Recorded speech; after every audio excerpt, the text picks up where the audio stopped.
We gonna see a dead body. 5. I don't know what to do.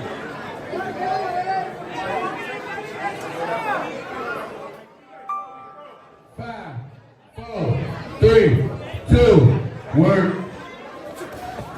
It's too easy, I told you. I'm back on it. Don't reach. Don't reach. I told you. It's gonna be there every time. Don't reach. Don't reach. Calm down. Calm down. Calm down. Same thing here every time. He frustrated. He frustrated. Same thing. Back on the jab. Back on the jab. Back on the jab. Back on the jab.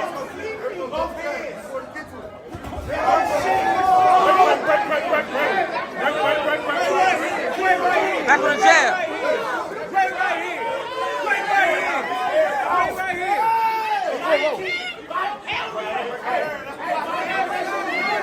Back on the jab, now back on your jab. Back shoot it.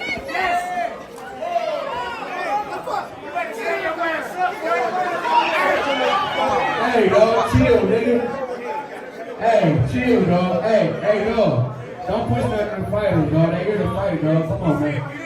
Chill out, dog. Chill. Don't do that, dog. Don't do that. No, chill.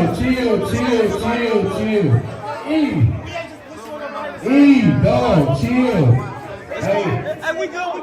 No. We good. Hey, Hey, CJ, we we good. 45 seconds, we good, dog. Chill, let's work. 35 seconds on the clock. 5, 4, 3, 2, work. Nah! This is wait, take it. Why not? Back on it. I keep swinging. Right hook.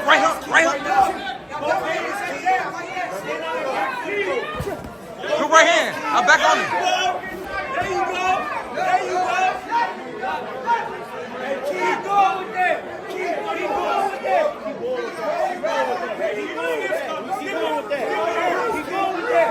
Yep, keep going with that. Again. 10, 9, 8, 7, 6, 5, 4, 3, 2, 5, 4, 3, 2, Hey. work. What are you waiting on? Back on the jab. Good left hand. Good left hand. I told you. Back on the jab. Stop backing up though. Do it again. Back on the jab. Good left hook. Thank you. Break. Now, right now. Right hook, left hook. What are you waiting on? Back on the jab, off the What are you waiting jab. on? Thank you. That ain't touching, bro. Thank you. That ain't touching it. That's touching it. That's touching it. Come on, back on the jab. Back on the jab. Let your hands go. Back on the jab. Wrong way. It's right there, bro. Come on, don't do that. Let your fucking hands go. Yeah, go. Headbutt. Hey, what are you working on? On the clock.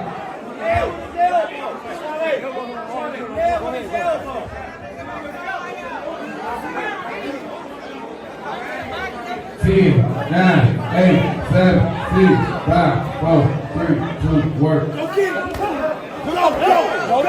Go. I'm back on the jab. No. I'm back on the jab.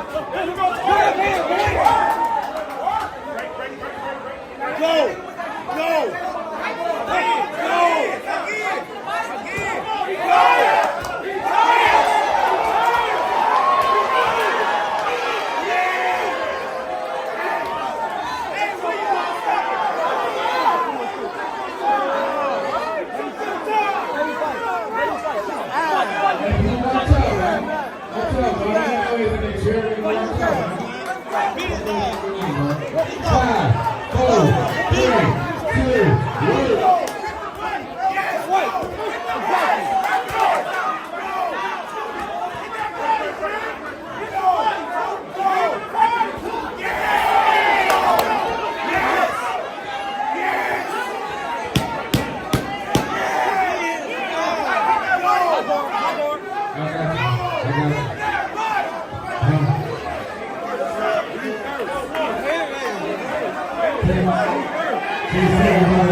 He said he got him the best. You gotta get in there and take it home, boy. All right, welcome to the Eric J. the Great podcast show. We got a very special guest on the show today, Coach CJ. How you doing? I'm all right. So for anybody that don't know, Coach CJ is involved in the fight league in Detroit, and we're gonna get his whole story, and then we're gonna get into how the fight league started and all the things that's involved with it. So first off, tell the people where you from. I'm from Detroit, Michigan, man. West Side. Okay. And what's the first thing that comes to your mind when you think of your hometown? First thing that come to my mind, the cars and boxing. Okay. So for anybody that never been to Detroit, Michigan, just describe how it was growing up there, African-American kid, some of the circumstances and struggles you had to overcome just being a regular kid there. Hey, when I was like, best years of my life I can remember as a kid was like when I was 4 and 5. And when I was 5, it was like 1981. My mom and daddy moved up here from down south and got in the plant. All the plants was hiring. General Motors was hiring heavy back then. So if you was black and you didn't even have to need a high school diploma. So if you was black back in the 80s and you was working in the plant, man, I thought we was rich, man. Everybody was it was good money. It was good money in the plants back then. And that was a good time for me, the 80, 81 and the whole neighborhood. It was a good time. I hadn't started boxing yet, but neighborhood, 7 Mile West Side, 8 Mile. Okay. Neighborhood, the city was good, man. It was good. Like, you go up on, I can remember back in the day when you go up on 7 Mile in Southfield and right there on the corner, them was karate buildings and they had a door open and shit. So I always wanted to do karate. My older brother was doing karate.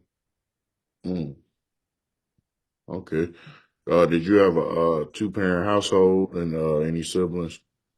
Yeah, my parents, my father died. He died like at '09. But my mother and father been together all their life and shit. And I got a twin brother. I got an older brother that's 10 years older than me. And then I got a sister that's 9 years older than him. My sister died 3 years ago. She OD'd 3 or 4 years ago, maybe longer than that. But my brother and my twin brother had a heart attack. My twin brother, me and him was like Danny DeVito and Art Schwarzenegger, you know what I'm saying? He was like dark skinned, 6'2", 250. I'm like 5'9", 150. You feel me? So I ain't have to worry about shit back in the day. You, you get to fuck with me out in the hallway at the school, then my twin brother come out the bathroom. All I have to do is hold you off till my brother came, my twin came out. Rest in peace, Cliff, man. My name Clinton, his name Cliffy, man. Big fella. Oh yeah, he was gonna clean them up. Yeah. Yeah, man. Sorry to hear about your brother, sister, and your dad, man. Yeah. So as far as activities, I know you say you was in a couple of activities as a kid. Did you play any sports? Me and my brother, that one thing about it, me and my brother played for the Southfield Jayhawks back in when I was in Pee Wee League. So we was like 12. He was so fucking big, we playing on the defensive line. All I had to do was fall back and wait for him to blow through that motherfucking center, and I just walked through there and give me a tackle. They call us the Shampoo Brothers because our last name Johnson. You know what I'm saying? Johnson and Johnson, they call us the Shampoo Brothers. So I stopped playing. We ended up going playing in the hood. We ended up playing for the Broncos. and them boys was good over there on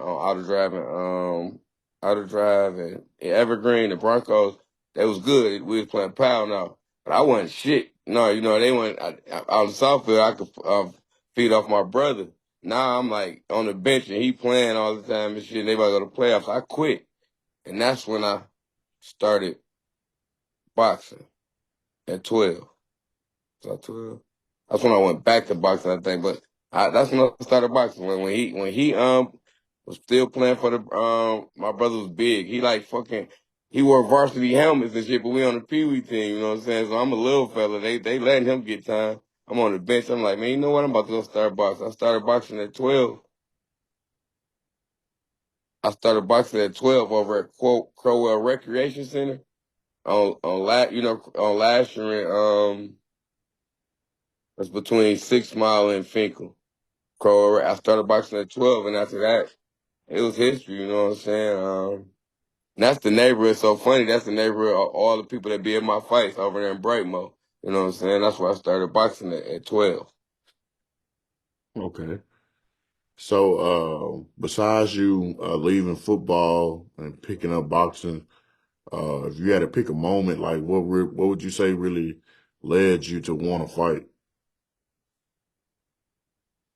Oh, this guy, cause we always playing football at school or we always be boxing when we was in elementary. And this one guy that was in my neighborhood, his name Jay Jenkins. He he was boxing and he was getting better and better. He was a little short guy, but he was boxing. And he come to school every day talking about it. Then I ended up seeing him. He came back to school and said he won the Nationals. And I ain't know nothing about the Nationals. And the Nationals was like the Golden Gloves. So when you fight in the Golden Gloves, you fight in the city first. You got to win and get out. You got to make it out the Metro. The Metro, that's the Metro. When you get out the Metro, you go to the Nationals. And the Nationals is where all the states be. You feel me? You got to make it out your state first and beat everybody in your state, and then you got to go to the Nationals. Now you got California, New York, Nebraska, Oklahoma, Chicago. You feel me? Now you got to beat all. You never know how many people gonna be in the tournament. But Jay was fucking 15, and he won it. He won the Nationals, and I was like, man, I'm going back to boxing because I started at 12, and that's when I really went back at like 14. And I won the Junior Olympics. I won like 4 fights straight, and I ran into one tough guy, and I lost, and then I ran like 4 more. But I only fought like 16 times. Um, Jay, that boxing, I had a mean coach, man. He was like a drinking like pit bull. He fought dogs. He used to treat us like that, So, but I know like what year was that? I started. If I was 12, I started boxing in '88. In '88, and I feel like we had video games back then, like that Nintendo, you know what I'm saying? But we wasn't as heavy into video games as these kids into video games. Like we'd be outside riding our bikes or playing 21 in the backyard or hooping or whatever, you know what I'm saying? We was like more outside as kids. So I feel like this 88 to 80s kids, like the 70 kids, we tougher than y'all because whatever kids is these not because y'all be in the house too much, man. Like we was playing pick 'em up, mess 'em up, football, anything. We make up anything. We used to run and didn't have nothing to do. Let's get chased from the police. Just run. As soon as we see him, just run. Like, fuck it. Anything, dog. So you had 16 fights. So as far as uh, pursuing a career in boxing, why didn't you try to pursue a career in boxing? I tell you a story. Because my foot always was one in, one out, man. I was always in the hood neighborhood. I'd be boxing. You know how it's a thin line with that boxing shit when you get a kid. Because I done had over 100 kids. And it's like, either they gonna learn how to box and go be great, or either it's gonna make them. It's so many ways you can take this jewel. Like once I teach you, you know what I'm saying, or somebody teach you, either you could take it and go out. If you got one foot in the street, some of these kids go out there and want to fight. You know what I'm saying? Not in school now. They didn't learn how to fight, or they at the skate rink and they fighting. Like one of my fighters, man, I, he came in the gym and he only had $8. He was like maybe 12 or 13. He wasn't even in high school yet. And I gave him the rest of the money. We didn't even have no heat in there. And he was my only fighter, like, from the start. And me and him, The way I teach my fighters, I spar with you. I show you how to box and shit, but I spar with them all every day because I be wanting to box. I want to box. So I boxed him all winter. And by the summertime came, he was ready for the JOs. They thought he had like 6 fights by the time he fought the JOs. He ran through the JOs. But guess where he at now? In jail. He Uh, got, but he get out in 8 or 9 years. But he got a little son. His son birthday, I think today. It's today, I think. But it be a thin line with this boxing shit. Once you learn this tool, because it's not like basketball or football, and you got to go through college. Like right now, I can call you and say you want to fight, and I can sign you up, and we can get you registered, and we can go fight. You feel me? And you could be high as fuck. You know what I'm saying? Or you feel me? Like it's just like that. Boxing not like that. It's a brutal sport, and you can like, or maybe I can say, bam, I want you to be my fighter. I got this bum. We're going to go beat him. And then we're going to go beat this other bum in Indiana. Now we 3-0. Now they calling us for a $12,000 fight. And I'm telling you, I'm a good guy. I only want, give me 1,500. And that's your whole, you send me your 10-5. You know what I'm saying? Let's go out there and do something. And we might win. We might lose. You know what I'm saying? But I got promoters like that on my side that's giving us shots and everything. But once you learn this tool, man, it'd be a thin line, dog. And we in Detroit. You know what I'm saying? You could take this tool and go just turn it into an animal with it on the streets. Or you could take this tool and make it a blessing. Or you could be a young boy that was getting bullied in school. Now you at 12 and now you 14. And now you walking through the grocery store with your mama and you ain't playing with these dudes that's trying to hit on her. You feel me? And your mama like, wow, calling me back like, Coach CJ, man, I appreciate you. I love you. Because my kid used to be getting bullied. Now he be walking around looking at grown men like, what you looking at my mama for? Like, it's just the attitude change. Like you were saying, they love that shit. Like, and I've been there with a lot of them. You know what I'm saying? Like, they come to get. I was at the recreation center in Crowell when I came back because I came back up here from Ipsy. When I came back in 2014 and start training them kids, you can't get paid for training kids. mm. You don't get paid for training kids. They at the recreation. I'm in that bitch with holes in my shoes. Apparently, you're gonna be blessed. You're gonna be blessed. But I never knew what it was. I couldn't see that far back in 2014. I'm like, what? I'm like, but I was every day and they're training kids, training kids to the point that I got so strong.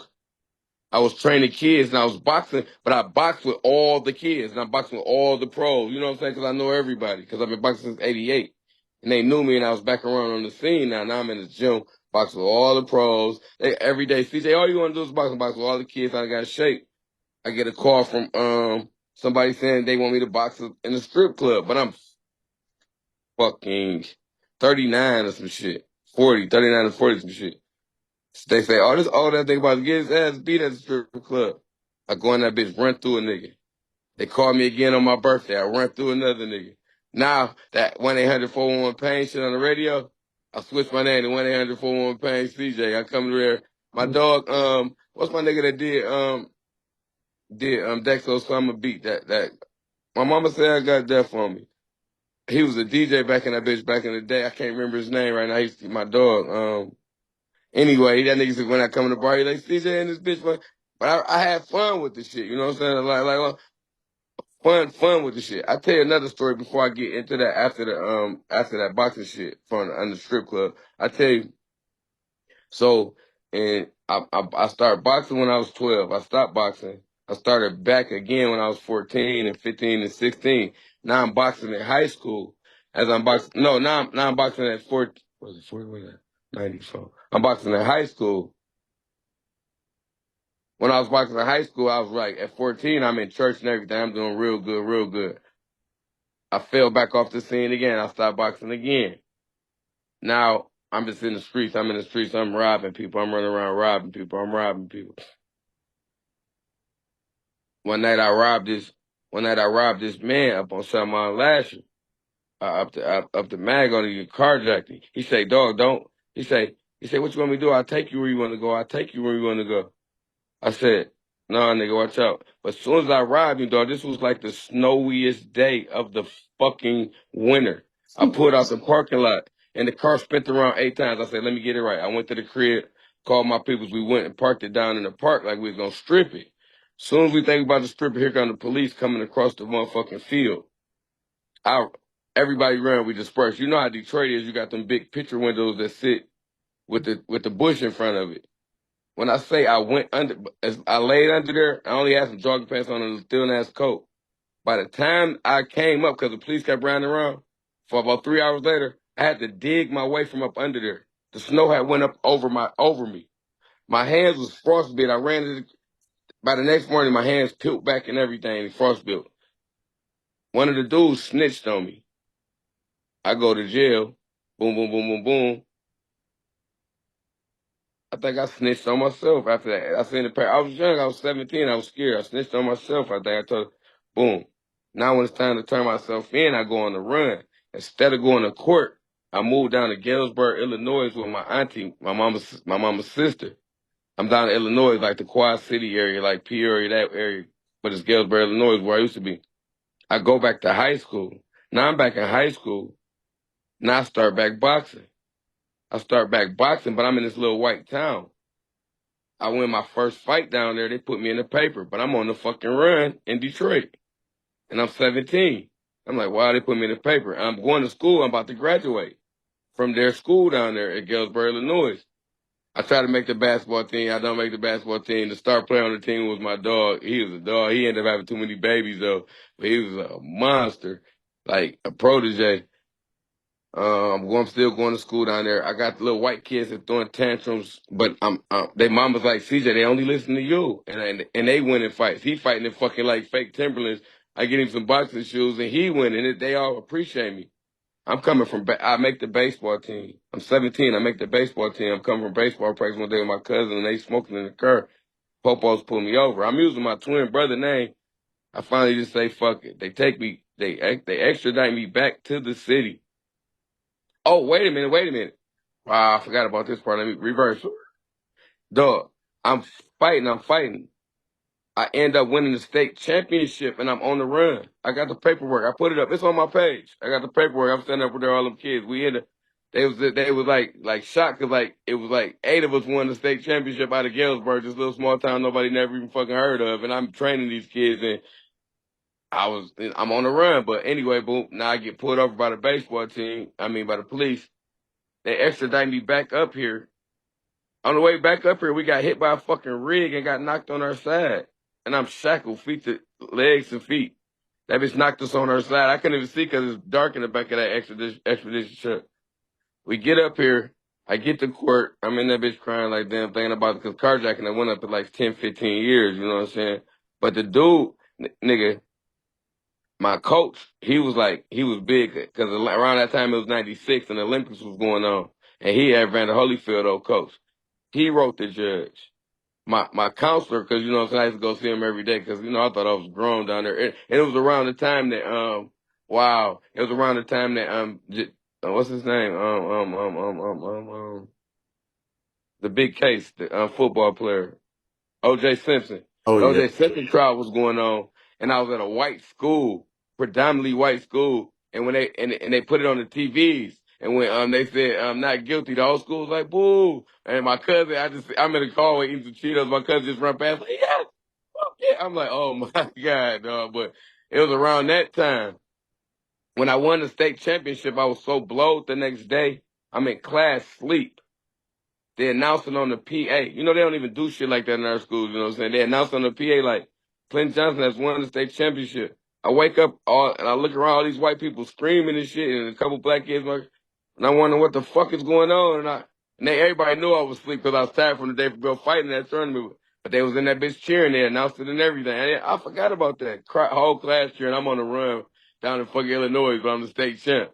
I get extradited back up here to the city. Dude, I don't think he deserved no time because my counselor wrote, the basketball coach wrote, this white boy mama wrote, the little kid that used to throw tantrums. My the pastor wrote, the coach wrote, and a couple other people. And he said, I don't think he deserved no time. Anyway, they let me go. Long story short, he ended up going to jail for like 20 years later, a month later, dog. I mean, you know, life work in mysterious ways. And I feel like that was just like a testimony, you know what I'm saying? Like to put me here where I'm at now, you know what I'm saying? But yeah, I was on a run down there and won the state championship, man. I just been doing it for a while, but that's to show you, like, telling you, like, my foot be one in and one out, one in and one out. But I get back up here and I get back up here and I moved to Ipsy. My homeboy got robbed out in front of my house, and I had some kids. My kids was out there, and the guy turned the gun up like towards us. So I moved up to Ipsy for a while. I wasn't doing no boxing or nothing, but I moved back up here because around like 2014 or 2009, like the housing stuff went down. So I moved back up here, and I went to the gym. Once I went in the gym and I started training them kids, I ended up fighting in the strip club, and that was like. I never went to college. I went to college before, but this was like my college and my blueprint to do what I'm doing now. You know what I'm saying? That experience down in Galesburg when I did that. This experience now with these kids and boxing in the strip club at 40 years old, 1-800-4, you know what I'm saying? So one day I went to this. One day it was this girl and she was fighting in the strip club. Her name Fancy. She still fight for me now. She be beating on girls. But she was in a strip club and I seen her getting beat and I was like, I was trolling. I was like, I can help you get better. I brought her to the gym. After that, she went 10-0. One night she fought two girls in the strip club. Um, I found my man, rest in peace. Gene, he died. He had a building and I brought the show over there to him. Moved over to, Plymouth. And now we at, West Chicago and Myers. And I was like, I've been so like, I had so many different partners and people in my head, and it's like you go through so many different business and dealing with people. It's like it's hard to do. It's hard, man. So now that I'm like free, I didn't came up with something so big like to. Well, no, we on Tubi too. We fought Detroit versus St. Louis. We made it on Tubi. We did it last April, and it came out this April. Well, shit, it came out this year, not April, because April 9. But it took us a year to get on Tubi, and we got on Tubi, Detroit versus St. Louis. That Tubi is more, once you do get on there, that's cool. You on there. Not now, the promotion side is big on stuff. Like if you got a movie or you put something out there, say you go to there and say, I'm about to make a movie, and you put it up there. If you don't got no promotion on it, it's just up there. So with us just being Detroit and me, my first time being on it and not knowing, now I got the blueprint for something bigger. I put together a coalition because like every time I'm on Instagram, I got 46,000 followers because I came up with that 2-on-2, the 2-on-2 rumble, and it went viral. Then I did a tournament when it really went viral, and I got like 24 million plays on one of them, and one of them got 5 million, and one of them got 1 million. But Snoop Dogg put it up, Cameron put it up, and it just went viral and it made the page bigger. So now I got more people looking at me, and I have more states, like, because you got to think, me and you talking. But it's probably somebody in the world right now having the same conversation. That's how big the world is when you really get out here. So I said, you know what? We've been fighting each other, all this in the neighborhood, all this in the neighborhood. Let's get these states. Once you start crossing these state lines, more people start looking. Because we want to see other people. What we want to do? We want to travel. We want to go see other states. So let's start bringing other states in. Let them see other people. I got on there and start talking to all these other states that's doing the same thing I'm doing. Now I got 14 states, and we talk every day. We have Zoom meetings every week.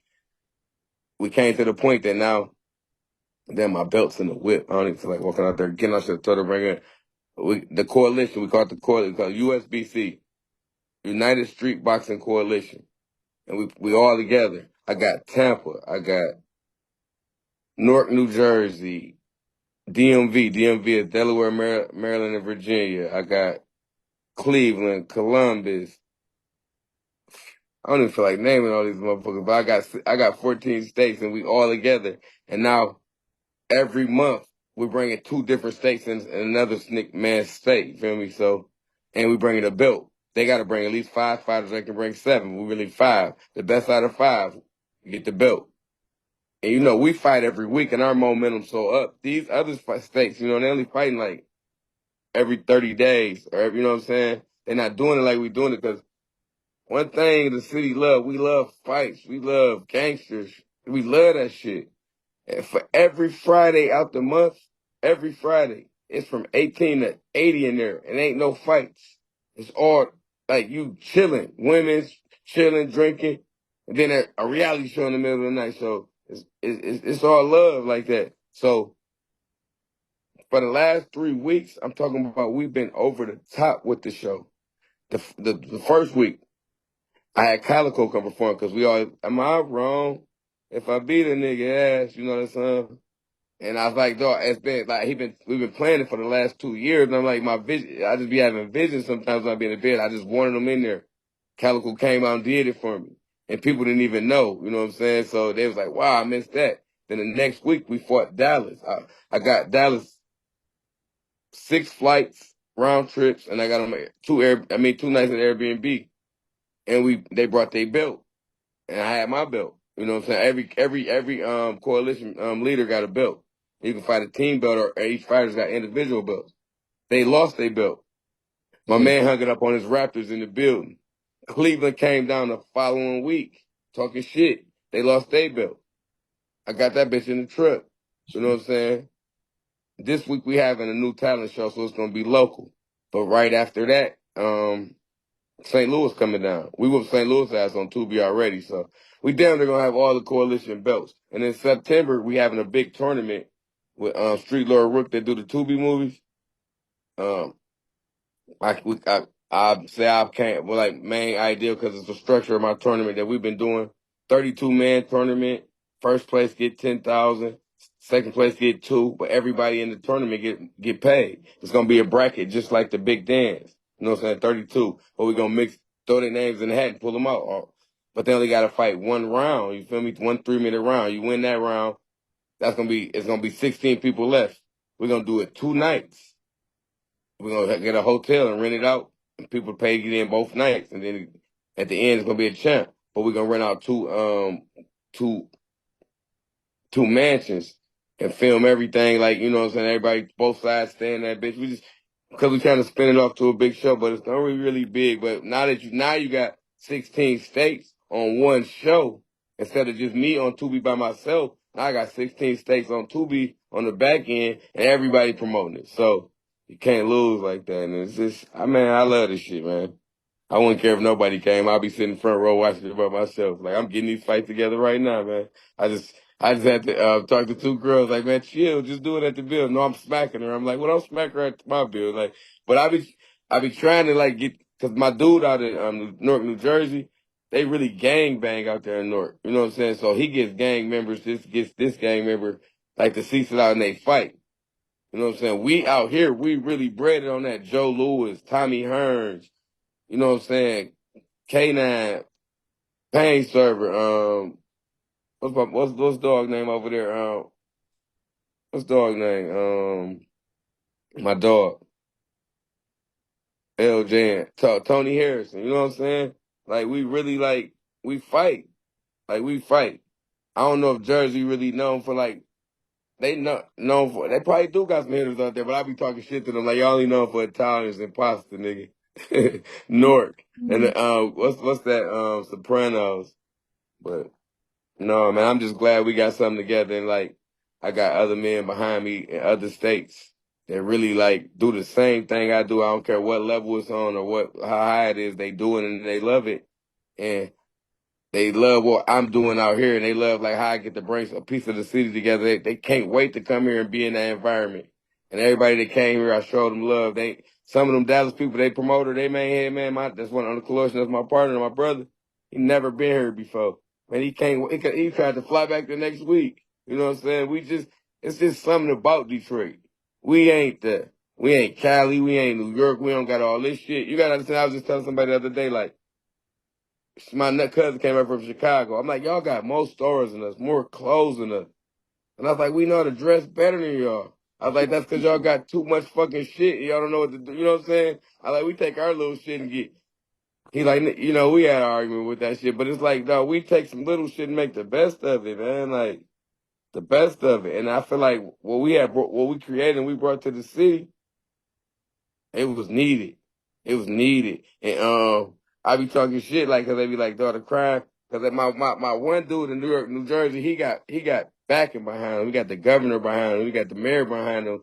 He got like police escorts, Method Man and them come out there, but they do it just like we do it. They smoking that bitch. They drinking that bitch. You know what I'm saying? They be partying. They fight. But I be like, the backing and the government is, I don't know. You know what I'm saying? New Jersey, and Detroit government and their police don't move the same. Every city is not the same, and politically is not the same, and they don't move the same. You feel me? You know, they just don't move like that. So I got all my paperwork and everything right, and they say everything. I talked to the fire department, everything I'm right.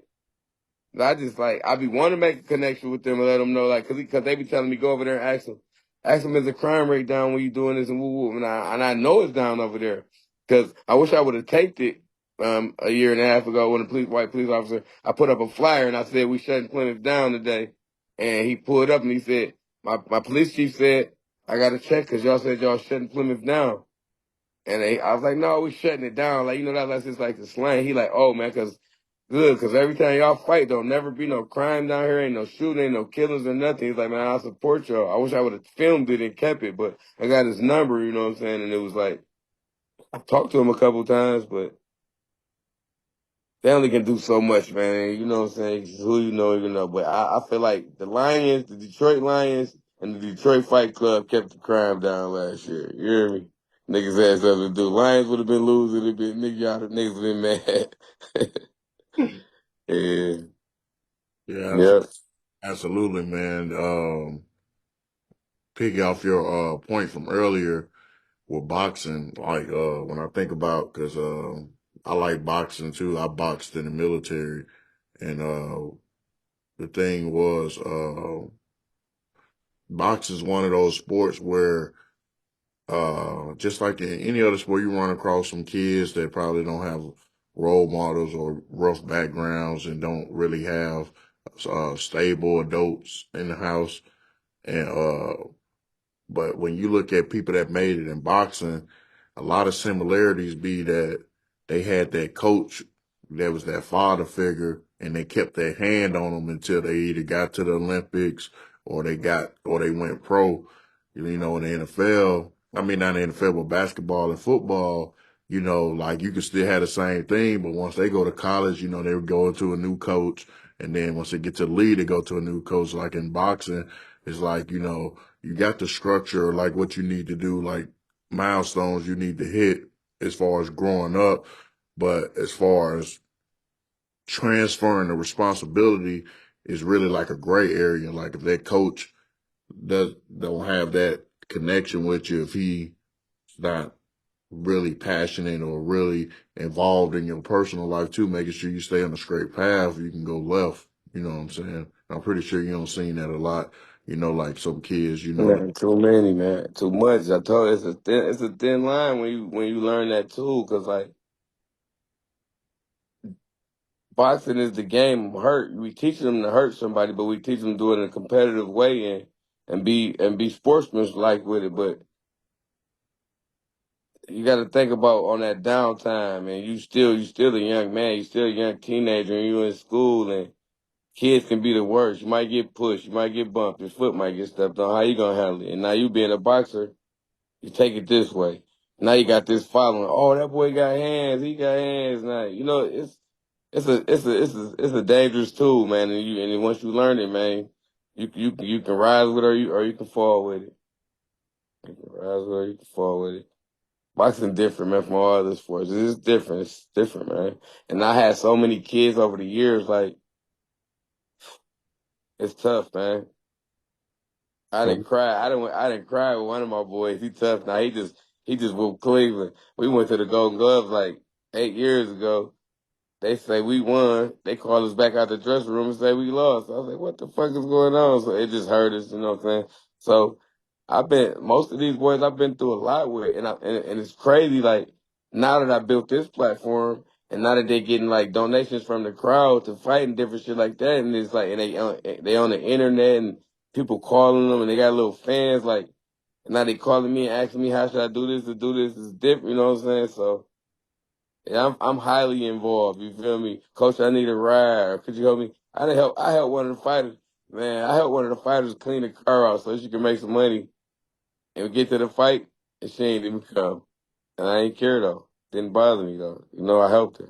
You feel me? She needed it. So I mean, I'm in their life. I'm involved. I love this, man. I love I built this coalition. Like we going May 18th. We going to Dallas. I'm taking Nardo out there. Then he going to June 8th, we going to Newark, New Jersey. So, and then New York coming here in May. St. Louis coming April 13th. Chicago, we going down there because I got to think. So we getting. Somebody told me y'all getting like Ice Cube Big Three, man. Y'all. Oh, Zab Zuda popped in the live 2 weeks ago. He said, man, y'all like the Big Three, man. Y'all just don't know how big y'all is. And the belt that we won from Cleveland, he won the Zab Zuda's fighter. So he ahead in our coalition. You know what I'm saying? And he put up one of Zab Zuda belts that he won. But you know where it's at now? It's in my truck, man. She about to take her get her hair done.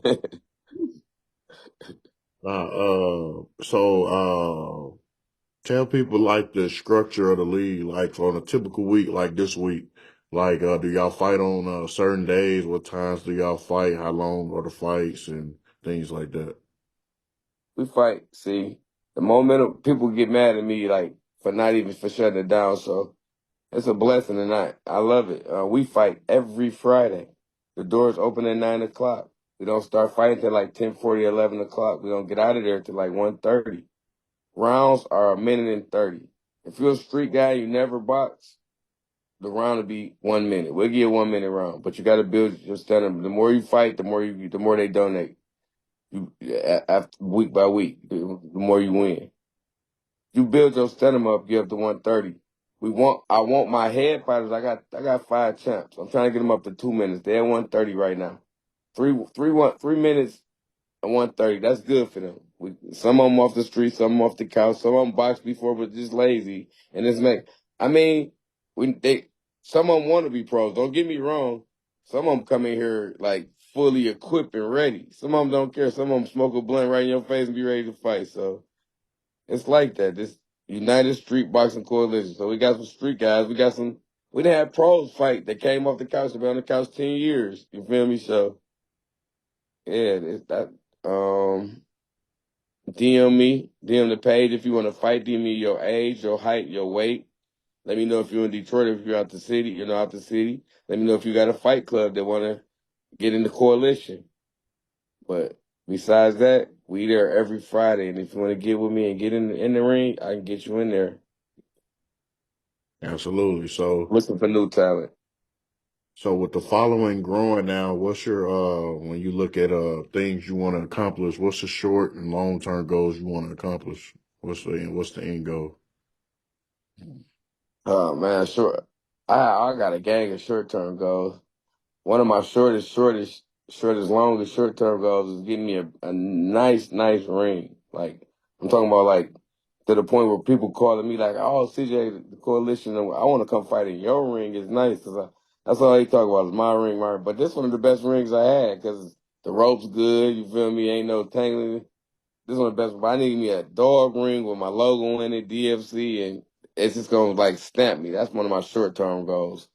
Kind of short, kind of long. I've been waiting, but I will have that ring before this year up and get all my fighters they 5 belts. One of my long term goals is to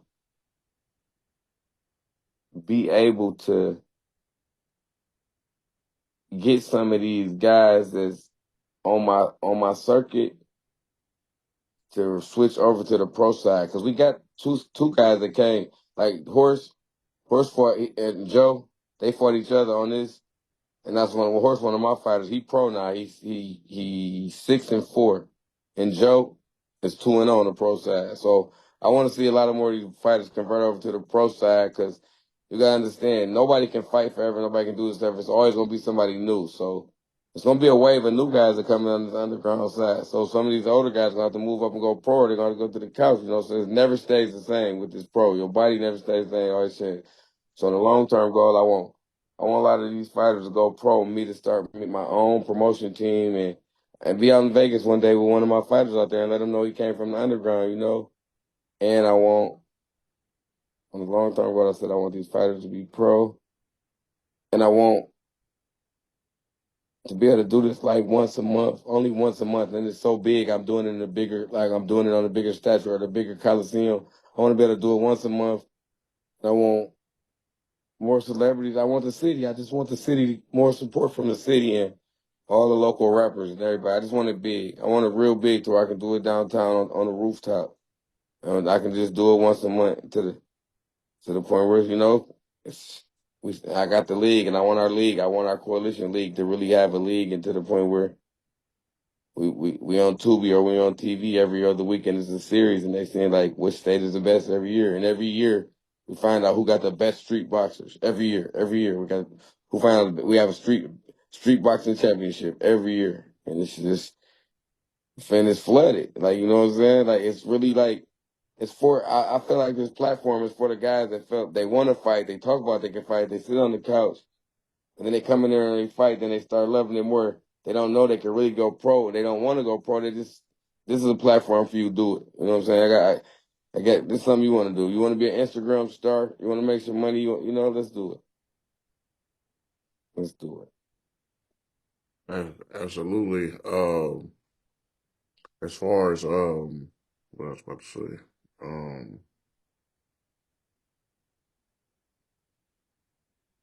dang, my mind just went blank.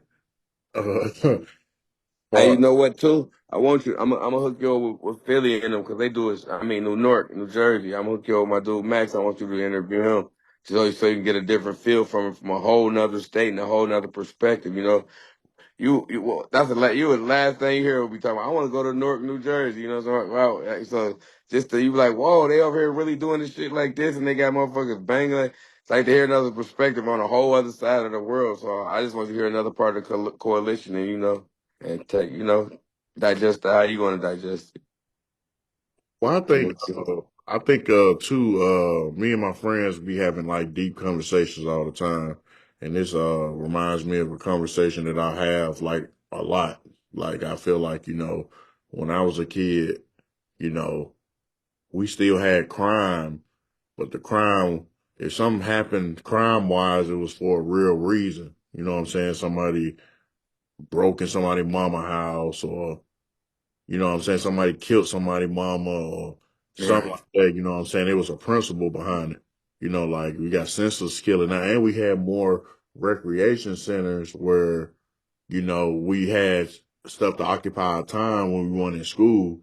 So we didn't have all this idle time or just sitting on video games and could get into a little BS and stuff like that. So like, um, I feel like systematically around the country, they took away a lot of the rec centers to have us take each other out. You know what I'm saying? And I ain't gonna lie, man. I feel like them video games slowed down a lot of stuff, and like in this internet, they like when we was a kid, we always thought like being rich was like playing some type of sport or being a fireman or something. You know what I'm saying? Like we see the people like role models of men on TV, and we want to be that, a boxer, a football player, a basketball player. Now you can go on the internet and see this rapper with all these chains and these jewelry instant. You know what I'm saying? Now you want this quick instant money. You feel me? I feel like we just like, our role models was different.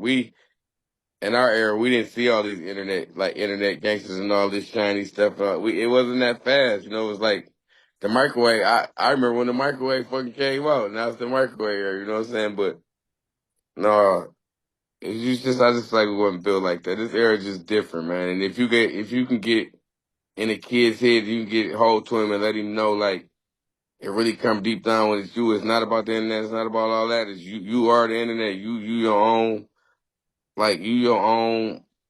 You're your own brand. So that's what boxing is, man. You can't.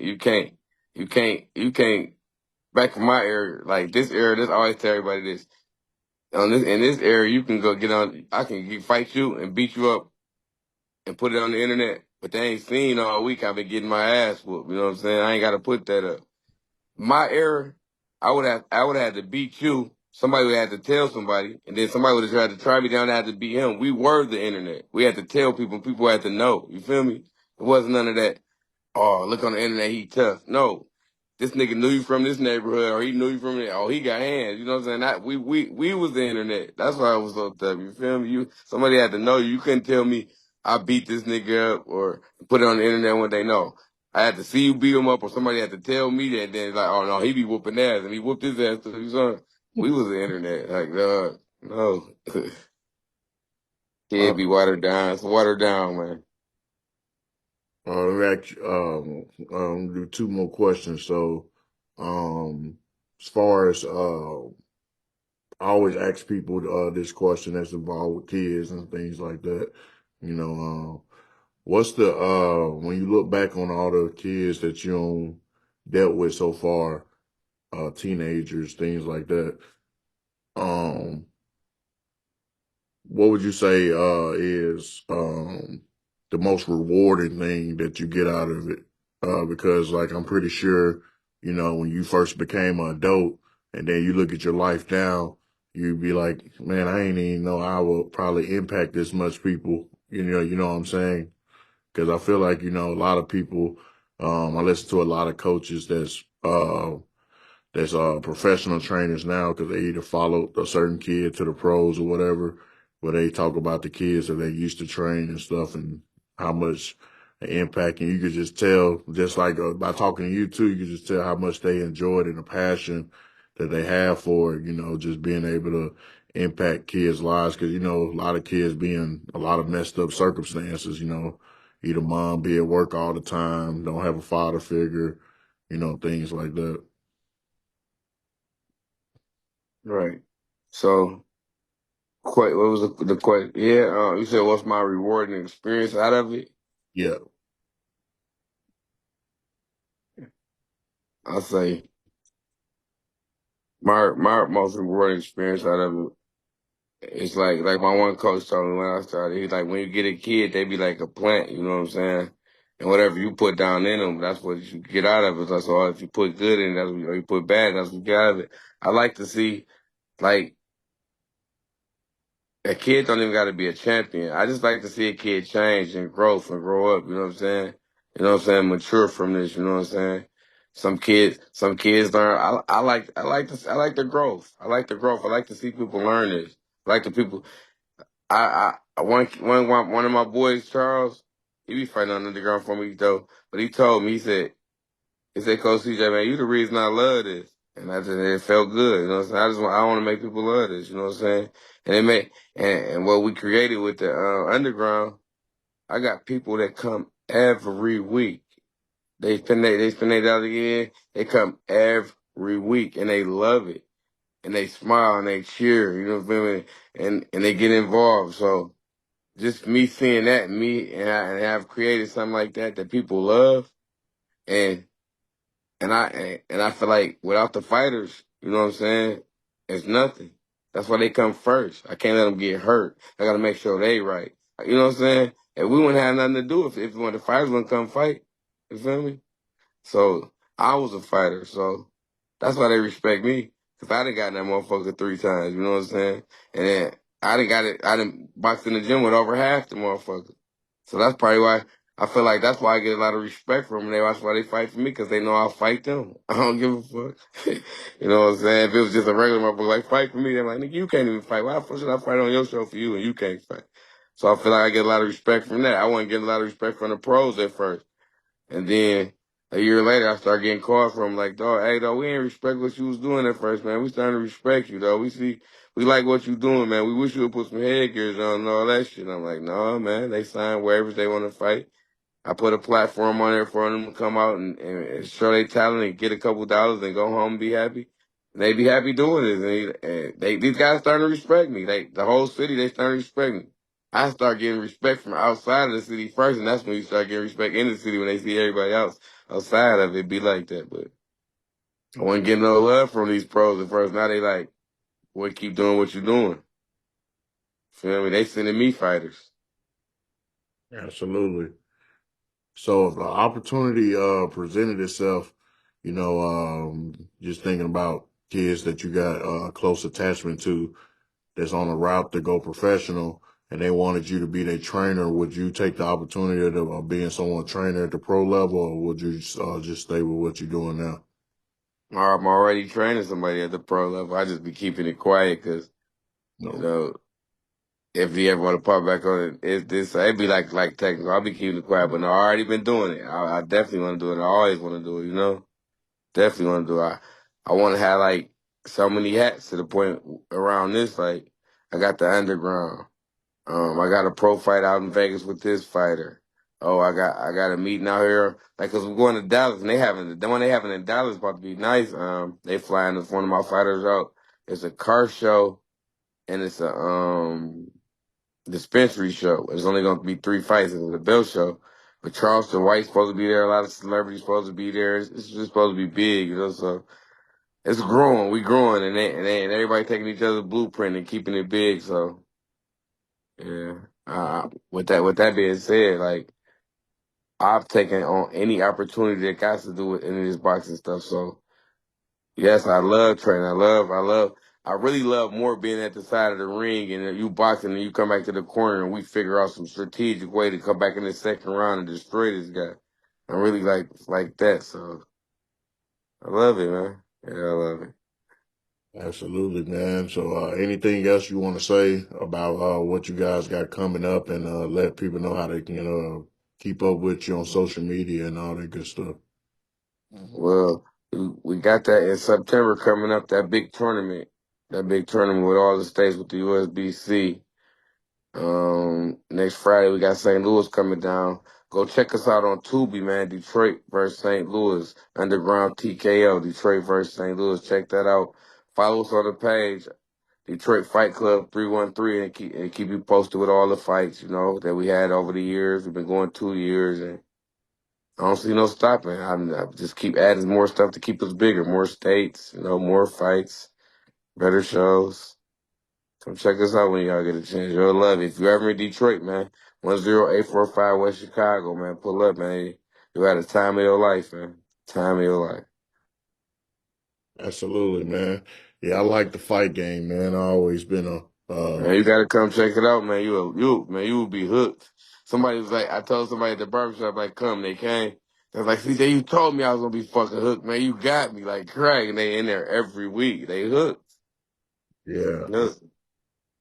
yeah. I like it, man. Just cause me doing it in the military, and then our special operations in the military. So, when I tried out for that, I had to go through a very enduring, very hard process, as far as proving myself and Yeah.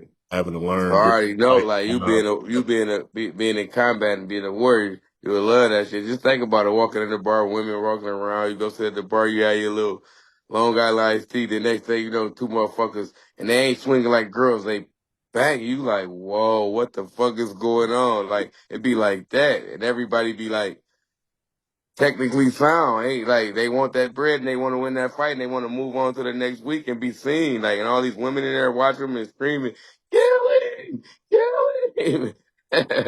It's crazy. It's a vibe, man.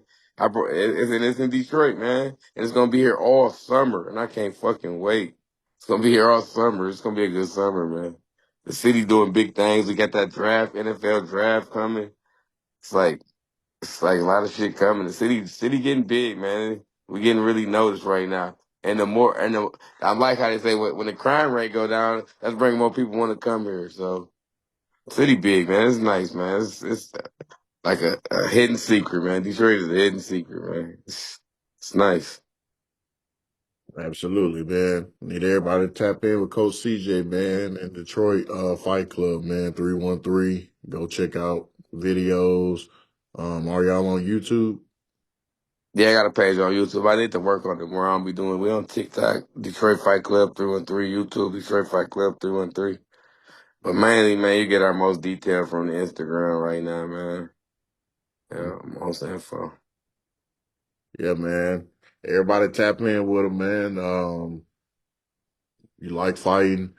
Damn near everybody like fighting because I buy all the pay-per-view fights, like for UFC and Oh boxing. man, you saw the fights this weekend. I like Fandora, man.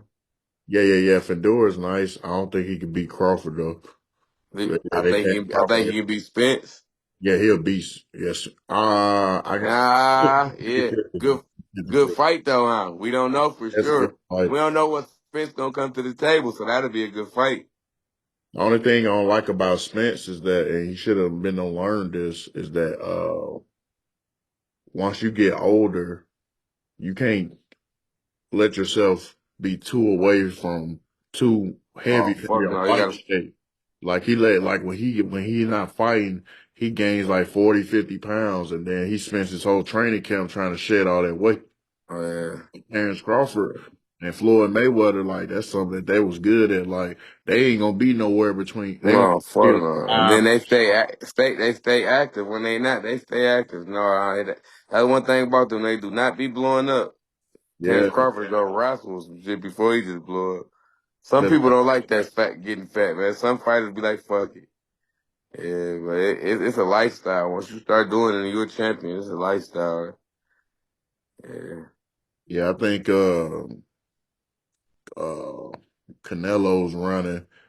I don't think Canelo should fight Benavidez, but I don't think it's gonna happen because of the politics and shit. But I think Crawford could beat Canelo just But because. whoa, that's tough. That's a tough one. That's tough. What about Cheat? What happened to Canelo and Charlo? Well, Canelo, not with PBC no more. They parted ways. That's the only reason that that fight was going to happen because both of them was on PBC. Now he's like basically independent now, so he on pick two That's next. why. That's why I like to fight games back in my day because it wasn't all that motherfucker had to fight a motherfucker. It wasn't all these different networks and different. Everybody had to fight everybody, man. Fuck that. I like my era, man. We had the best heavyweights. I wish they just turned it into UFC. Just have like one person like Dana White, and he like, no, bruh, you gonna get that belt up, or you gonna fight Or you this. gonna fight this motherfucker, right? Yeah, that's how I got. And that'll make it back tough, man. Interesting, man. Cause Joshua and Wilder supposed to been for it.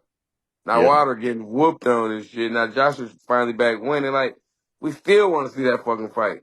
You know, come on, man. Shit, I get tired. There's too much politics in this shit, man. I be Like back in calling the day. Tyson all the time. My boxing IQ so high because I had a lot of All right, amateur I'm gonna ask you coaches. some questions. I told Mike Ty- Mike Mike Tyson or Wilder? Tyson. Tyson or um um um Fury. That's a preference. If I want somebody that can walk that power wise, I You would take gotta give me one. You gotta give me one. I would go Fury because I like people that's more well rounded. Fury or 1970 George Foreman.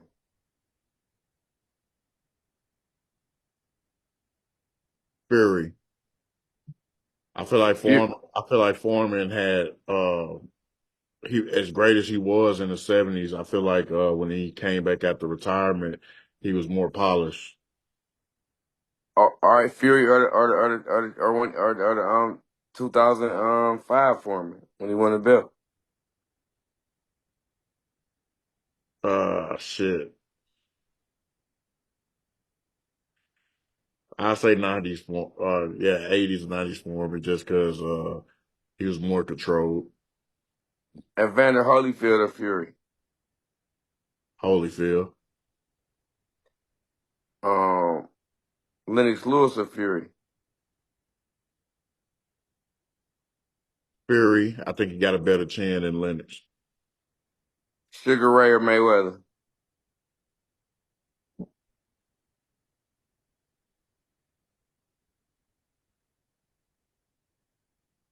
Come on now, spit it out. Yeah, Mayweather. I gotta go Mayweather. I'm going with Sugar Ray, man. The only reason I go Mayweather is just because I feel like Mayweather defensively, no matter who you would have fought, Mayweather beat Mayweather. Go ahead. Finish. I feel like anybody that he fights defensively, like I know a couple, like anybody could have matched him offensively, but I just think that you have to catch that timing on his So defense. Mayweather beat him and Sugar Ray fight him in a rematch. You still got Mayweather? That Sugar Ray is a technician, man. Dog, I might have to see that one, he man. come I back to got to fight see him in a that. rematch, man. He come back to kill him, man. Sugar Ray. That's tough. Floyd defense, man. Like that's Fandora and Tommy Hearns. you said who? Fandora and Tommy Hearns. Tommy Hearns. One of my favorite fighter, Ali and Fury. Ali. Ali career, Ali, like a lot of people don't tell Ali career for what it was. Like people don't realize like if he didn't run until that situation when they was trying to draft him in the army, he was undefeated and it was Yeah. a pivotal time in his career. He was in his prime. Like Facts. like if that would have never happened, like his record would have been way better than what it was. I got one more for you. Last one. Cause you know I do this shit all day. I do this shit all the time. Cause I be doing it, you know, like I got over 100 fighters in this circuit, and I do it with them with my man. I'm like, who's that? So he was like, dog, leave me alone. But last one, Mayweather and Crawford. I gotta go Mayweather just Yeah. because uh like I think as far as I don't think any new era fighter can beat Mayweather because I think he's too smart. And I think Crawford, as good as he is, he's a powerful puncher, more powerful puncher than Mayweather, but I think he gets hit too much. And I think his defense ain't good enough because Floyd just gonna pickpocket him and then he gonna score those points. Like he's gonna make too many mistakes defensively. Like Floyd's gonna be able to catch him and be able to dance. You know what I'm saying? And even if Crawford catch Floyd can take a punch. Got one for you, dog. Canelo and Marvin Hagler. Hagler. That's tough. I don't think it's tough just because I think. Canelo can box. You know Canelo can box. But the thing with Canelo too, if you look closely, like Canelo came in at the right time. Like after Floyd beat him, a lot of those people that he got on his resumes was past his prime. When he fought Cotto, when he fought Mosley, when he fought all, they was old. Like when Mayweather beat him, you see, like and Mayweather even said the other day, he was like as great as Canelo is, he still got the same weaknesses he had. Like Canelo's real flat footed, and I feel like if he fought somebody that's real fundamental and they can expose that, you know what I'm saying, they can get them. Hey, you want to hear something crazy though? One of my fighters, he my lightweight champ. He like 120, 21 pounds. His daddy fought Canelo in Mexico and went 12 rounds with him. Damn. Because, yeah, and look, and that's just an accomplishment right there. And the crowd stood up and cheered for him. His name Pain Server, Leonardo Tyner. Pull it up if you get a chance. Leonardo Tyner. He fought Canelo in Mexico, and the crowd stood up and cheered for him. Some people think he won though, but I got a lot of history like back with that, you know. And his little son, he tough, man. I'm talking about he be fighting. He didn't beat motherfuckers. He 5'4", 121 pounds. He beat a motherfucker a month ago that was 6'4", 230. Damn. Yeah, he tough. He tough as shit. I mean, he can punch then if he beat He be people. jump. He be jumping up too. He be jumping up like Jordan punch. He can't hit you. They be laughing. Now, the Yeah, thing with boxing, like I tell people with boxing, like I told people for years, like people be every time you watch a fight, they be like, "How the fuck you know this shit?" I be like, "Bruh, I told people when Crawford fought Spence, I said Crawford is gonna demolish Spence. I ain't know he was gonna demolish him. I I know he's gonna win told because I've been fucking with Crawford for the longest. I told people because I said, bro, look at Errol Spence fight, bro. Errol Spence, he struggled with southpaws. He fought that many southpaws, but the southpaws he had fought, they gave him good fights, and he only fight going forward. Nobody ever pushed him back. And I was like, bro, and So he ain't you, so the whole time before the fight, you was like, he about to stop, dog. You do it, he gonna stop it. yeah, I told him that was gonna You stop. should have got I that. said the 10th round. You should have told me, dog. I don't want to Vegas and got that bread. Shit. I told him, I said, I think he stopped him in the ninth. I called it, I said the 10th.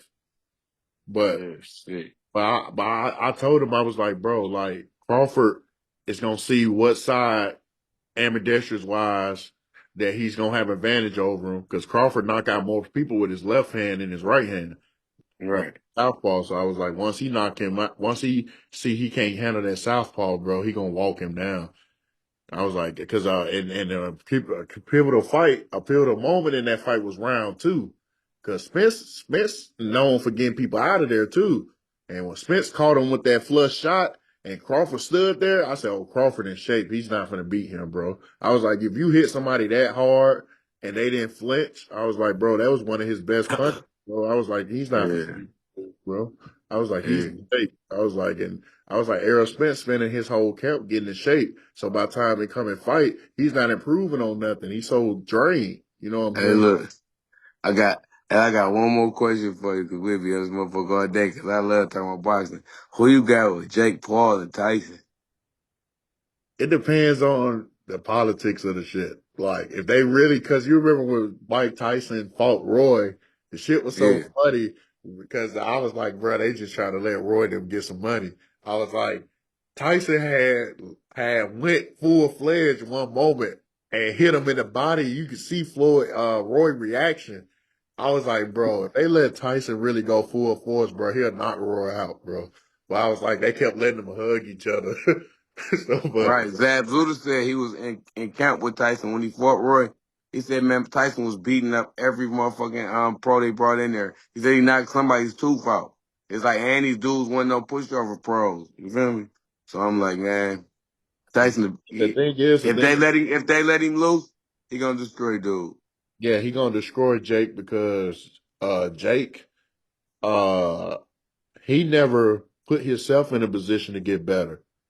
You want to keep fighting these UFC fighters, which I mean, he a businessman. You know, he was a millionaire off YouTube. He got the platform so he can make the money. Right, But the one fighter that he did fight, he lost to a real boxer, Tyson Fury. I mean, what was it, Tommy Fury? right. So I was like, When I talked to Zab Zuda said he said, man, CJ, he said I made what he say 9 million for that Floyd Mayweather fight. He said this guy that made 206 million and only fought 11 fights. He said it's I think or 10 fights. I think he said he 9-1 or he 10-1. He said this boy Jake Paul that made 260 million. He said, dog, the numbers and the inflation is crazy now. You know what I'm saying? So you got to take your ass off to Jake Paul for even getting to fight Tyson and making all this money off the internet. Come on, man. well, the thing is, what he don't understand is with Jake Paul, you know, I don't think he's going to be able to drag this out any longer. Like, I think that after this fight right here, I think he's gonna get exposed. Um, and it's gonna hurt. It's gonna hurt his bottom line because people, if you notice, people ain't really been like, you remember when he first came, when he knocked out Nate Robinson, them shits was sold out. People ain't talking about the Yeah. fights how they used to, because they like, bro, all you gonna do is fight a UFC fighter. You've been training for 2-3 years. Now this one big though too. What if it go the opposite way? This could catapult him over the top. Nah, it's a lose-lose situation for him because people gonna say Tyson's 60 years old, bro. So like you ain't fighting nobody that's in But your. everybody I talked to saying Tyson gonna win. Yeah, we say that, you know what I'm Yeah. saying, just based off the experience, but how can you really poke your chest out, say, oh, I'll beat a 57-year-old retired boxer, you know what I'm saying?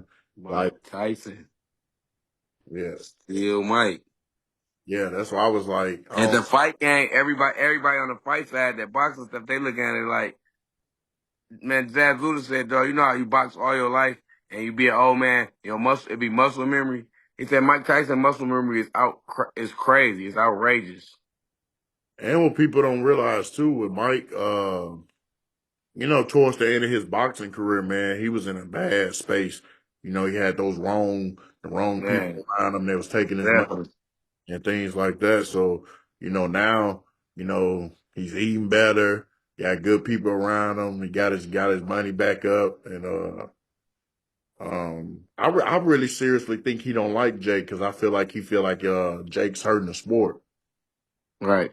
Definitely that. You know, man, and Mike an animal, he get in the ring, he not playing with him. He not playing with him. Shit. Any more questions? E, what's up, man? How oh, you feeling? oh, nah, I ain't had nothing else, man. Yeah.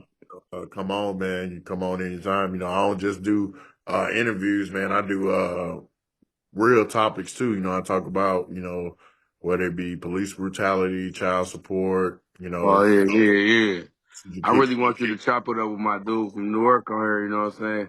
You really love him. They really deep, man. They deep and they layered out there, like they really like doing it. Like with the city and police backing and giving back to the kids and giving scholarships back and got gang leaders putting guns down. They call gloves up, guns down. Yeah, they big. Yeah, absolutely. Well, yeah, man. I appreciate you coming on, man. Anytime, man. Anytime.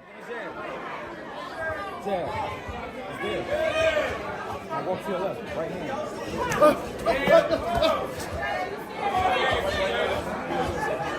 Hey, don't look for nothing. Don't look for nothing. Give them everything. Give it to them. Don't look for nothing.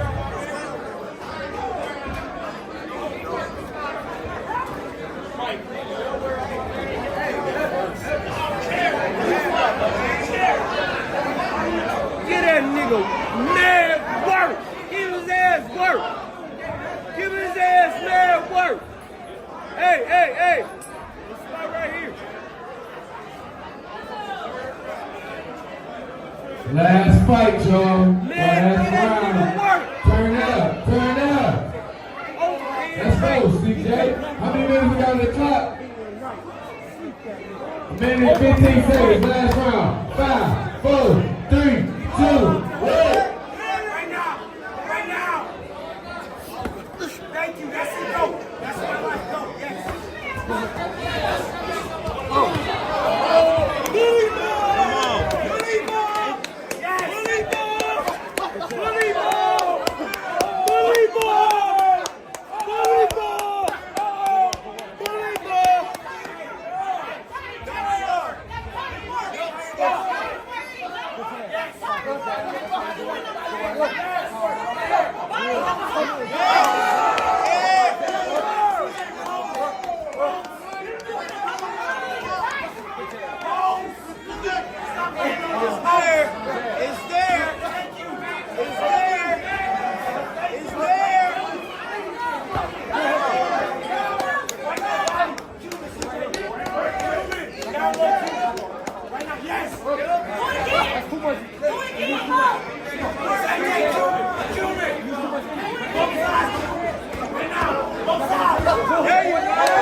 There you go.